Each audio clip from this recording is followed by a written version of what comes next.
Shema Yisrael, Yahu Eloheinu, Yahu Echad.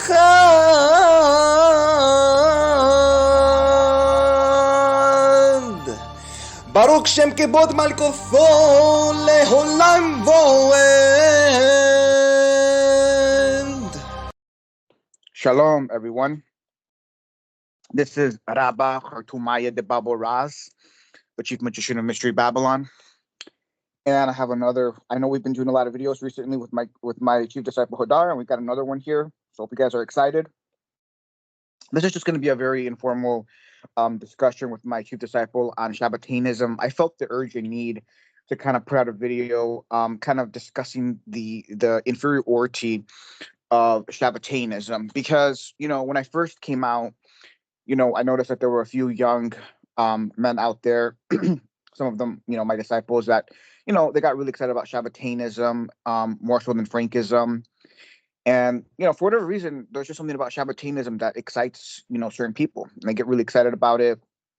And they just didn't realize how inferior Shabbateanism is, because they had a great ignorance of Frankism. And recently there was a video that went on YouTube where there was a young Shabbatean that came on to discuss his Shabbatean beliefs. I think it was Rob Asher Meza or something like that. I can't remember the name of the Jew that interviewed the guy. But I saw the interview, and I ended up joining the server of this Shabbatean and kind of talked to him briefly. Shared with him a lot of my Frankist material. And what I noticed was that from what they told me, he's a very young guy. I think he's like 19 or 20. And if that's true, then it was very impressive, the amount of initiation and knowledge that he had, about Shabbateanism. But even with all that said, he still was very ignorant, on the highest levels of Shabbateanism, and definitely completely ignorant when it comes to Frankism, because he just was completely ignorant on Frankism from my discussions with him. So it's very, very sad, right? Again, we have, he talks about a lot of emerging Jews, that are becoming Shabbatean. Again, it's that allure of Shabbateanism that brings in, a lot of people when they discover it and come to the truth. And that's fine, that's good. But the problem is that, Shabbateanism is very inferior.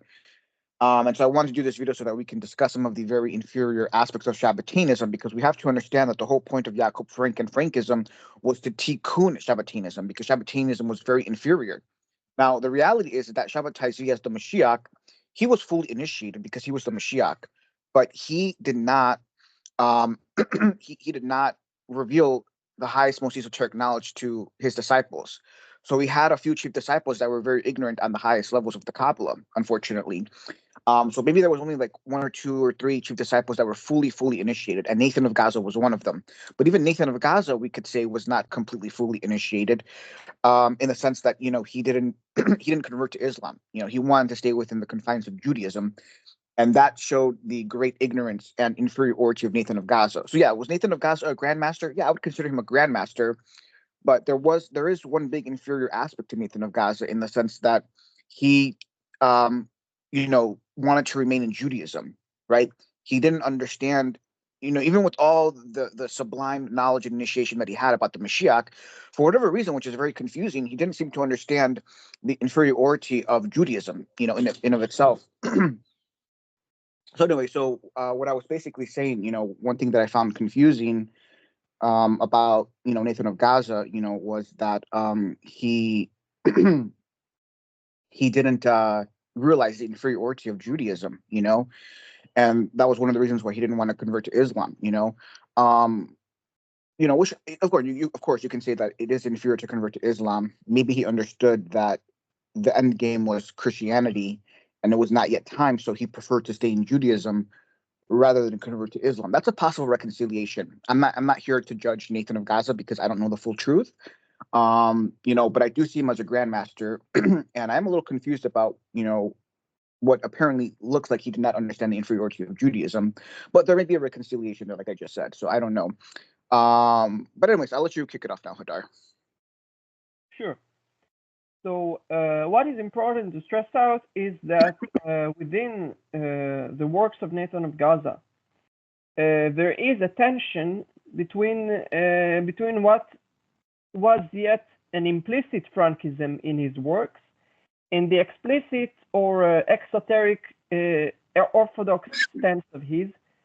Though without elaborating too further onto the mysteries that are very confidential in the works of Nathan of Gaza, it's important to stress out that within the works of Nathan of Gaza, the Frankism is rooted in his works, basically, in my view, particularly in the second part of his, nearing the end of the first part of the Book of Creation, and the second part, when he discusses the mysteries of Nafkat Bara, and I'll leave it at that. It is basically the basis for the logic of getting out of the congregation, etc.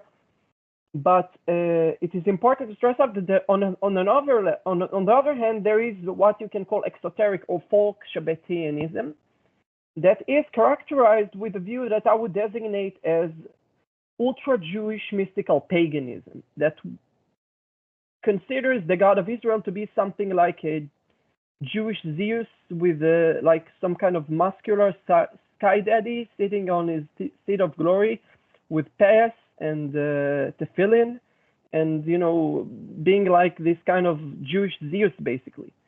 This is how most people understand Shabbateanism nowadays, largely because of the orientation that was being ascribed to Shabbateanism by modern academics, led by Gershom Scholem, who was famously very literate on Shabbatean sources. And from the school of Gershom Scholem, they would systematically reduce and vulgarize theologies into mythical images, basically, without any theological or scriptural content or meaning or depth.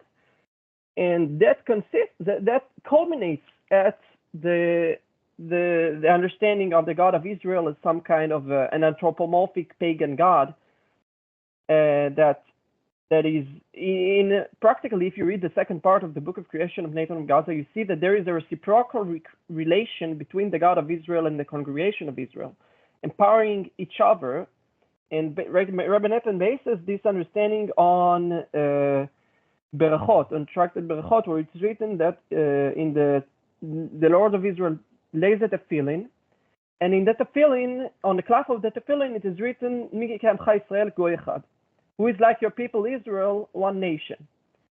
And so what we have here is that on the one hand, there are the Israelites who glorify God, and on the other hand, there is God who glorifies the Israelites. So you have here a reciprocal relation of glorification and empowering between the God of Israel and the Israelites. This fundamentally is a pagan view that ascribes to God as some kind of a stature, as a natural order to be maintained, as a sort of universal organism without any trace of omnipotence. And this is basically one of the flaws of Shabbateanism, that is the most fundamental flaw of Shabbateanism. The understanding of God as a physical, natural, and limited being. Yeah. We also have the problem that scholars like Gershom Scholem, saw Shabbatai as like a madman, and a lunatic. So they unfortunately approached Shabbateanism from a very secular, standpoint, not understanding all of the mystical mysteries that were involved, of which there are many, and which is a very, very deep, profound matter. Like all of the equations between Mashiach ben Yosef and Shabbatai Zvi, of which there are many, which most people don't understand or know about. But yeah, those were some really good points that you raised, Hadar. And another thing I wanted to mention concerning Nathan of Gaza is that, before I talk about Nathan of Gaza, is that one of the main problems why Shabbateanism is very inferior is because when you have the whole holistic understanding that there are two religions at play, vis-a-vis Ishmael and Esau, or Islam and Christianity, right? We have to understand that these two powerful religions are at play. And the Shabbatines, of course, would be initiated enough to understand the importance of the Mashiach entering Islam, for Tikkun. And that's fine, that's great. But what they're not understanding is the essence of the two religions, that it's not just Islam that the Mashiach has to enter, but he has to enter Christianity. So then we're left with the question of, well, of the two religions, which is superior and which is inferior? Which is the greater religion? Is it Islam or Christianity?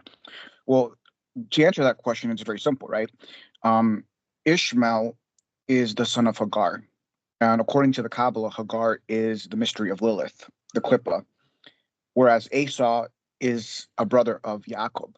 So the root of Esau and Jacob is they have the same root, and that root is holy. And that is the very simple proof. There's many proofs of Esau being greater than Ishmael, but the highest seal and proof is what I just said, which proves that Esau is greater than Ishmael, meaning that the Messianic incarnation and dispensation that is to occur within Christianity is going to be very much greater than that which occurs with Islam. That's what that's what a lot of these inferior Shabbatines don't understand. And Shabbatai Zvi, those that are only the grandmasters know this, and that is that Shabbatai Zvi, he wanted to enter the Christian religion. He did not want to go into Islam because he understood the inferiority of Islam over Christianity. So that's why he married a Christian wife. I think his first wife was a Christian. Okay, there's a lot of mystical and supernatural things regarding his Christian wife. But he wanted to enter the Christian religion. Nathan of Gaza also knew this. He also understood the superiority of Christianity over Islam, which is probably one of the reconciliations as to why he didn't want to enter. He didn't want to convert to Islam. So they understood the next steps. Once you understand the first step, which is that the Mashiach must enter Islam, you must then naturally understand the second step, which is that he must also enter Christianity, and that would be the last step, which would be the greatest, most powerful step. And that's what a lot of these inferior Shabbatines don't understand because they're so ignorant of Frankism. Okay, so Shabbatai Zvi, he wanted to enter Christianity. He understood these mysteries. Shabbatai Zvi was quintessentially at the Frankist level, and Nathan of Gaza was very close to the Frankist level. That's why they are both grandmasters of the highest order and the highest level. But the rest of the Shabbatines, unfortunately, did not understand any of these mysteries, and we had a lot of stupid Shabbatines and just a lot of ignorance. Now, the thing I wanted to mention about Nathan of Gaza in the beginning is that even though Nathan of Gaza was a grandmaster and probably was the most initiated master during his generation next to Shabbatai Zvi, he was not 100% completely fully initiated at the Frankist level. And so he espoused certain errors of the highest order in his writings. That was the purpose of my Sefer, that was the purpose of my Pirush to Sefer Habriya, was to correct some of these errors of the highest order. That's why I wrote my Pirush Habriya, which there's only like 3 people that have read that book. It's that encrypted, it's that sealed, it's that esoteric. So you can only imagine how the ubiquitous ignorance among all Shabbatins, okay? Because they don't have any understanding of any of these very sublime esoteric matters at all. This is what makes Shabbatinism so inferior. And then you had all of the other Shabbatins below Nathan of Gaza and Shabbatai Zvi that were even more uninitiated, more ignorant. And so that's why Shabbatinism is just so inferior. And, another matter that has to do with the inferiority of Shabbatinism is that they one of the biggest components of Shabbatain theology is understanding who the God of Israel is. And they put a strong emphasis on the God of Israel being Tifereth or Zeranpin. And that's fine. That is true. It is true that the God of Israel for the past, 2,000-3,000 years has been Zeranpin, but they don't understand the mystery of that. There's a very profound, super esoteric, super crazy sublime mystery behind the very fact of what they teach, that Zeranpin or Tifereth is the God of Israel, which none of the Shabbatins knew. Only Shabbatai Zvi knew this mystery, and only Yaakov Frank knew this mystery. And it's only revealed when you get to you enter the Frankist domain, but it's not known in Shabbatinism. And I'm not going to reveal that mystery here because it's too esoteric, and it's a very sealed mystery. Unless you only know it, if you have access to and you read my Pirush Sefer Habriya, you'll know what this mystery is. But I'm not going to openly reveal it here, to maintain that ignorance among Shabbatinism. But Hadar, do you want to speak? Do you want to speak Let's anything go to to this? the next slide. Okay. Okay, so our first slide, basically, I put here basically a verse from the book of Proverbs, that connects into a statement that Jacob Frank has stated when regarding the mystery of faith, and basically the classical Shabbatean faith. And he said, I read the quote from Jacob Frank first. He says, "I told you that I would show you the king himself, that is God, and not to go and look around in chambers." He says that reflecting on a Shabbatean that he talked to who would search for Mashiach in the chambers of Judaism, essentially. Now, in the book of Proverbs, it is written, "By knowledge shall the chambers be filled with all precious and pleasant riches, etc." But the point is that chambers are fundamentally in the mystery of knowledge, in the mystery of the tree of knowledge, because they represent includingly a state of enclosure or inhibition or secrecy that is characterized by the implicitness of knowledge or intelligence compared to life or sensibility. Now, what the Shabbatean faith essentially means, it means inhabiting the tree of knowledge, because it means an alliance with an alliance or an inhabiting of the chamber or the tent of Jacob, essentially. And if you want to elaborate on that, you can, Rob. Well, yeah, I mean, what you're revealing here, Hadar, is like really super crazy profound. And it actually ties back into what I just said about the Shabbateans not really fully understanding who the true God of Israel is. They thought, see, the problem with a lot of these Shabbateans, they were very elitists, and they believed that they were the most elite Kabbalists, and they believed that they had the highest knowledge, the only knowledge of who the true God of Israel is. The reality, the actual reality is that they did not. They were very exceedingly ignorant. And that's just what makes Shabbateanism so ridiculously inferior. Because you have all these elite Shabbateans, some of them disciples of Shabbateism, that think that they're the only ones that know the mystery of who the true God of Israel is, when in fact they do not. They have no understanding, no idea whatsoever who the true God of Israel is. Okay, they don't understand the highest mysteries on this matter whatsoever. And that's what Jacob Frank is touching upon and revealing here in this passage that Hadar has cited, which is like ridiculously profound. It's touching upon one of the highest mysteries. It's very Gnostic. This is pure Gnosticism of the highest order. This is Gnosticism in its highest, purest form, quintessentially. And so this is the issue that Shabbateans don't understand, right? They don't understand that Shabbateanism and Frankism go hand in hand. You cannot enter Shabbateanism and not know about Frankism or reject Frankism. I mean, it just shows a tremendous amount of ignorance, and I would even go as far as to say stupidity, to not know about and reject Frankism coming into Shabbateanism. This is one of the problems that I have with a lot of Shabbateans, even the Shabbateans, back in their day and age. It was just very, very inferior. But continue, Hadar. Yeah. So basically, what I want to stress out is basically that the Shabbateans, worship what Rabbi Nathan would call the Kav Yashar, the straight line. Now, the straight line represents the infrastructure of nature, essentially. It represents the laminar roots and courses of the stars in the firmament, in my interpretation. Because if you read Va'avoy Amala'ain, which is a text, a canonical Shabbatean text in Ashkenazi Shabbateanism, you see that there is some kind of an antitypical relation between the crooked line and the straight line.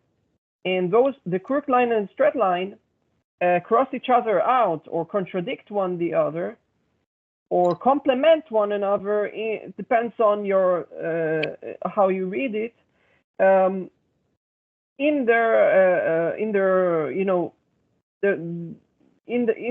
the difference or antitypical relation of their structure. Now, the straight line represents the straightness or the wisdom, And the crooked line represents the opposite of strengthness and wisdom, which is stupidity and crookedness. And there's an entire mystery to the diagonal or crooked line that I will not elaborate about here.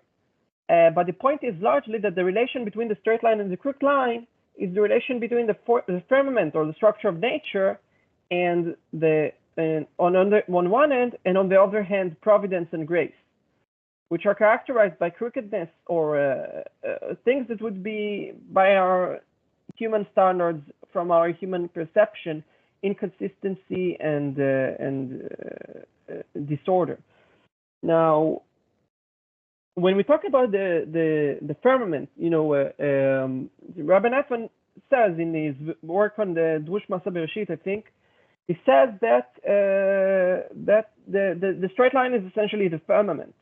And he says that the straight line and firmament are the line of measurement, Kavar Midah, and those are essentially the structure, the laminar and the fundamental infrastructure of nature, of the world, and these essentially constitute the what you can call a prison, or basically the structure of the tent of the firmament that imprisons our souls within a state of being inhibited from expanding or migrating or being released back above.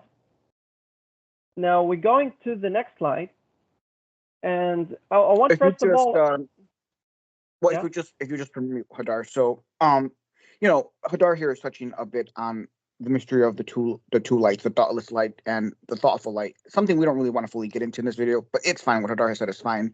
But what I will say regarding that is that one of the highest errors of Nathan of Gaza was he had a completely flawed and erroneous understanding of these two very esoteric lights. And again, that goes to the purpose of my Perush to Sefer HaBriah, which was to Tiqqun and correct this very flawed, erroneous understanding that he had, and it's fully rectified and explained in my Perush, but or my commentary to Sefer HaBriah. But this inferiority and flawed understanding of Nathan of Gaza is potentially a hint to some, lack of knowledge and initiation that Nathan of Gaza kind of had potentially, but it's very important to understand that, again, there are a lot of errors. Even when you reach the highest levels of Shabbateanism visiting Nathan of Gaza, there are extremely sublime errors of the highest order that need to be corrected. And that's what the whole point of Frankism is. Frankism comes in and, Yaakov Frank had to come in to Tikkun and rectify all of these massive errors and lots of ignorance that so many Shabbateans were espousing and promoting. This is very, very, very momentous to understand. This is why, this is the whole point of this whole video, is for you guys to understand how vastly inferior Shabbateanism is. So yeah, Shabbatai the Mashiach, yes. I accept Shabbatai to be the Mashiach. But I'm a Frankist quintessentially, right? I'm not going to harbor Shabbatean theology because Shabbatean theology is largely very inferior and erroneous and flawed. One thing I do want to mention, though, that's very interesting about Shabbatai Zvi is that there was a strange deed that he did where he dressed up a fish as a baby, which of course is a Christian act because everyone knows that the fish is an occult symbol for Christianity and Jesus. And so this was him kind of hinting and promoting that Jesus is indeed the Mashiach, that Jesus was the head and leader of the Aeon of Pisces, because he is the mystery of the fish, this is a very esoteric occult matter that's very deep in the Kabbalah that I want to fully get into here. But again, there's just proofs, like I said earlier, Shabbatai Zvi understood the superiority of Christianity, and he actually wanted to be Yaakov Frank. He wanted to be the Yaakov Frank that enters Christianity, but he was not able to. His mission was to enter Islam, which he wasn't completely happy about, but he did. He was a servant of God, and he did what he had to do. But these are very sublime esoteric mysteries that practically no one out there really knows about, unless you're a Grandmaster Frankist. But continue, Hadar. Yeah. So let's get into more basic theological issues that we have basically with one of the basic premises of Shabbateanism, which is the worship of the Sephirot as consisting within the tenfold organism of Adam.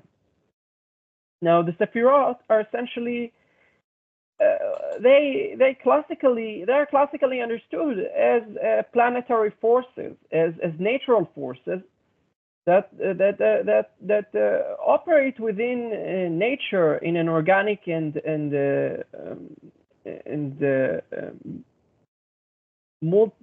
multitudinous manner, and they are fundamentally what is classically called demons.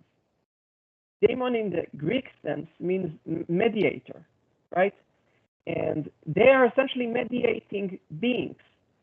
And regardless of whether they're organized into a cohesive universal body or not, their worship and such essentially consists as worship of natural forces, inferior natural forces or energies. And this is, another proof of that is, for example, that in Zohar you see them frequently equated with the zodiac signs.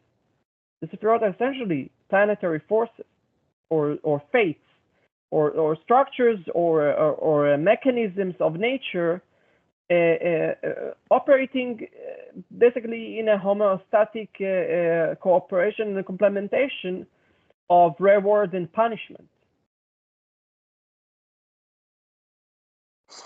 Yeah, so let me stop you there, Hadar. So we don't want to focus too much on this mystery because what Hadar is touching upon here is considered probably to be the highest of arcana within the Kabbalah. This is an arcanum that is only known to a handful of grandmasters and the Mashiachim, and it cannot be revealed openly, and it cannot be revealed in this video. So, in antiquity, the highest masters of the Kabbalah taught not to worship the Sephiroth. The problem is that none of them understood why the Sephiroth should not be worshipped. They were not in possession of the highest arcana. So even though they correctly taught do not worship the Sephiroth, they didn't understand why, because they didn't fully understand the true mystery of the Sephiroth. And Shabbateanism, in its corruption and its ignorance, started to promote the worship of the Sephiroth because they of course were ignorant and did not possess the highest arcana. Hamishak Yaakov Frank did, and he, hinted at the highest arcanum, and this arcanum is fully revealed in my sealed Sefer Atziluth, and I have hinted at it and kind of explained it and revealed it in my Pirush to Sefer Habriya, but I cannot openly reveal this. It will not be openly revealed here. And the reality is that practically 100% of all Kabbalists out there have no effing idea whatsoever about the mystery of the Sephiroth, what they are, why you should not worship them. This is the highest arcanum in the entire Kabbalah. That's not known by anyone other than me in this last generation. And you have to come by me in order to get that key. And that's a key that I very closely guard and have revealed to no one. I think Hadar is probably the only person that has this key other than me. But let's continue, Hadar. We don't want to talk about this anymore. Okay, so let's talk about probably the main figure that inspires most of the uninitiated Shabbateanism that you've seen throughout many generations for centuries. Many uninitiated and uninspired pseudo-Shabbateans were essentially ramifications of the Cordosian heresy. That is originating in a very unhinged and annoying individual named Avraham Michael Cordozo. He's very annoying. I can't stand this guy. He's so annoying. Yeah, and if you're a Kabbalistic initiate and you read Cordozo's works, you'd see how worthless they are, and the funny thing is that, I lived in Jerusalem in 2022, and you'd see around a lot of Orthodox Jews reading Cordozo. Like, they think Shabbateanism is Cordozo. They think that Shabbateanism is essentially what I said, basically ultra-Jewish mystical paganism with a Jewish Zeus with the tefillin and payas. And they think this is what Shabbateanism is, some kind of an anthropomorphic, extremely heretical, what Sholem called reverse Gnosticism. And let's talk a little bit about aspects of the very wicked personality of Cordozo. So first of all, he denied the integrity of God's will. the main point on which he decided to counter Sinal Rebbe Nathan was a thing that Rebbe Nathan explicates on one of the first pages of the Book of Creation, which probably Cordozo didn't read past that. And Cordozo decided that he wants to counter Sinal Rebbe Nathan on the most consensus issue that he commented on, which is the integrity of God's will. Cordozo foolishly and stupidly claimed that divine thought changes over time. The divine will changes over time, which explains the schism between the Ein Sof and the second principle. Now, this essentially portrays the divine program as mutable, essentially, and it also reflects a denial of the goodness of God, of the original God's will. Yeah, and so this really is what would canonically be designated as a heresy. So that's first thing. Second thing is that he would read himself into scriptures, which is the most ridiculous thing. For example, he had this demon that he used to communicate with that he named him Roshi. And then when he read the first word of the Torah, Bereshit, he said, this is Bat Roshi. This is the daughter of Roshi. So, he made up a name for a demon and read his own demon into scriptures. This is the most ridiculous thing I've ever seen. And in my opinion, this reflects a narcissistic personality disorder, which also explains why he was a schismatic element in our movement, essentially. Trying to counter Sinal Rebbe Nathan, trying to create schisms, and even considering himself to be Messiah. This was the most ridiculous thing about him. Yeah, and Hadar, you really crack me up when you say that Cardozo is a superstar of the literate academics and pseudo-Shabbatean Orthodox Jews. I mean, that just absolutely cracks me up. But I mean, it sums it up perfectly. So the problem with Cardozo, right, is first of all, he thought he was the Mashiach. And you have to understand that Shabbateanism is a Gilgul or reincarnation of Christianity. That's one of the highest and greatest mysteries. That's why a lot of the most elite Grandmaster Shabbateans ended up converting to Christianity. Again, this is a secret that most people don't even know, that the most elite Grandmaster Shabbateans ended up converting to Christianity because they knew what was coming. They had high IQs and high SQs, and they understood the holistic essence of what's going on, which I revealed earlier in the video, that there's two religions here at play. And so they understood, okay, Islam is done, next is Christianity. Let's get on to the next movement. Let's fast forward, and front run everything, So they were smart, like, we're gonna front run, what's going on here messianically, So they were like geniuses, okay. But essentially, the great mystery is that Shabbateanism is a reincarnation of Christianity. When Christianity first emerged, right, everyone thought that Yeshua was the Mashiach ben David. A lot of stupid Christians and Jews thought, oh, Yeshua is the Mashiach ben David, but he was not. He was Mashiach ben Yosef. Same thing with Shabbatizee. You had a lot of stupid Shabbateans that actually proclaimed and thought that he was the Mashiach ben David. Total stupidity and ignorance. Shabbatizee is not the Mashiach ben David. He's the Mashiach ben Yosef. Same thing with Jacob Frank, okay? And here you have Cordozo in his stupidity thinking that he's the Mashiach ben Yosef. No, you idiot, retard. It's Shabbatizee is the Mashiach ben Yosef. So you have all these, and he's not the only one. There were other Shabbateans that also thought they were the Mashiach. So you had a lot of stupidity and perversions running around, during the generation of Shabbatizee. That all comes from Samael, because Samael always comes in and he tries to pervert the Mashiach and his movement. That's the work of Samael. He's desperate. He doesn't want the Mashiach to come. He doesn't want the Mashiach to work. So Samael's in his desperation is the sole root and cause of all of these perversions, corruptions, and ignorance that happened during Messianic movements like Yeshu and Shabbatizee and Jacob Frank. Okay, you have to understand this. Okay, again, this is something that I don't think a lot of people understand. Okay, also another important point is that Cordozo was a Marrano. Okay, meaning that he was a Spanish Jew that had come out of Christianity. So he was highly initiated into the Christian religion, yet he considered it inferior and copied and borrowed from it for some of his own theology, but rejected it as inferior. Does that sound intelligent to you? No, this guy was a total dumbass. Okay, he was really stupid or retarded, like Hadar is saying, And I could just go on with just how inferior Cardozo is, but I'll let you continue, Hadar.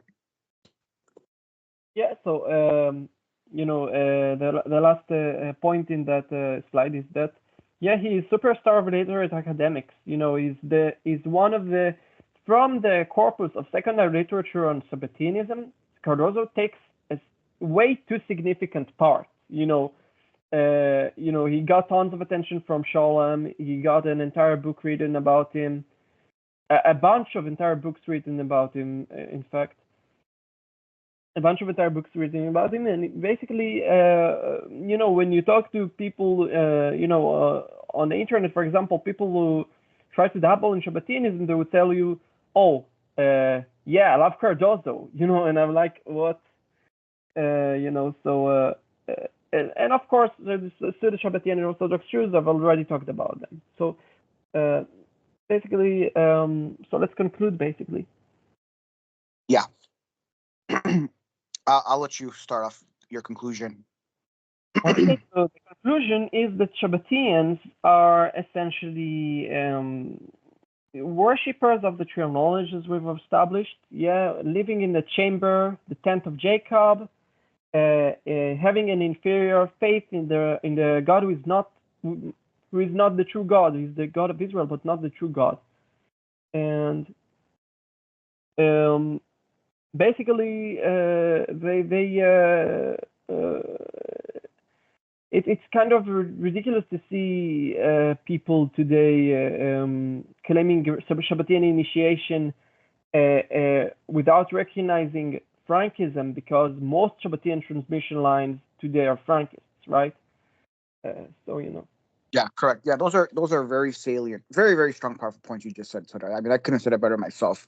Very, very powerful points you just mentioned, and I will just add to that, in saying that, the whole purpose of this video was for all of you listeners to understand just the sheer vast inferiority of Shabbatarianism, and I hope that we did a good job here in covering a lot of momentous points, proving the inferiority of Shabbatarianism. And again, this is why I don't have much what's the word I'm looking here for? I don't give much credence to a lot of these Shabbatarians that are starting to emerge and come out of the closet, like this young guy who, was recently interviewed, because I joined his server and he actually kicked me out after a couple of days. He kicked me out of his server. I have no idea why.